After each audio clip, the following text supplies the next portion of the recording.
Alors bonjour, je m'appelle Nisk, je suis élève ici à Saint-Pierre dans le BTS MCO. Alors le titulaire de ce BTS est formé pour prendre la responsabilité d'une unité commerciale, donc qu'elle soit petite ou juste une petite structure, donc une boutique, un supermarché, un site internet marchand ou une agence commerciale. Donc dans ce cadre, il remplit des missions, donc le management de l'équipe commerciale, la gestion opérationnelle de l'unité commerciale, la gestion de la relation client, l'animation et la dynamisation de l'offre. Pour intégrer le BTS MCO, il faut être titulaire d'un bac STMG, d'un bac général ou d'un bac pro. Personnellement, je suis titulaire d'un bac STMG, option marketing.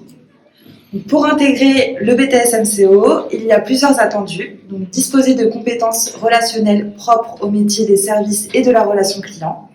Disposer d'une appétence pour le conseil client, la mise en avant des produits, l'animation d'équipe et la valorisation du lieu de vente. Avoir la capacité d'évoluer dans les environnements numériques et digitalisés. S'intéresser au management des entreprises, à leur stratégie marketing et commerciale, ainsi qu'à leur environnement économique et juridique. Il faut aussi disposer de compétences pour collaborer et travailler en équipe dans le cadre d'une démarche de projet.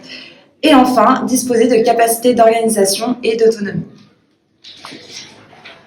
Donc dans ce BTS, le programme se compose de 4 grands axes. Développer la relation client qui consiste à parler du cadre légal, de la réglementation, animer et dynamiser l'offre commerciale, donc ça va parler du marché, des unités commerciales et l'omniqualité.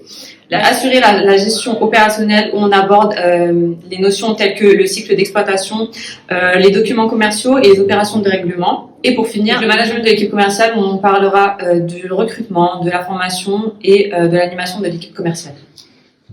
Pour le BTS MCO à Saint-Pierre, il est uniquement en alternance. Nous avons cours le lundi et le mardi et un mercredi sur 2. Pour trouver une entreprise, il faut s'y prendre assez à l'avance, c'est-à-dire plutôt en janvier-février. Pour avoir des résultats assez rapides et il ne faut pas avoir peur de déposer partout des CV, de lettres de motivation.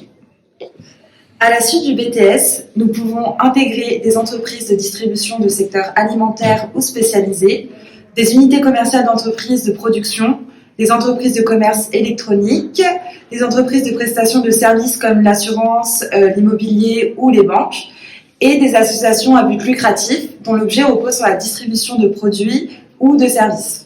Les métiers accessibles sont, on peut être vendeur ou vendeuse conseil, conseiller ou conseillère de vente en e-commerce, chargé de clientèle ou de service client ou du service client.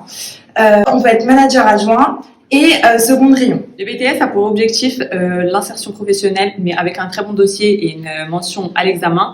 Une poursuite d'études est envisageable dans une licence professionnelle dans le domaine commercial, en licence LMD, donc L3 en éco-gestion ou sciences de gestion, ou en école supérieure de commerce ou de gestion. Vous pourrez donc par exemple continuer vos études en licence pro management des activités commerciales ou en licence pro commercialisation de produits et services.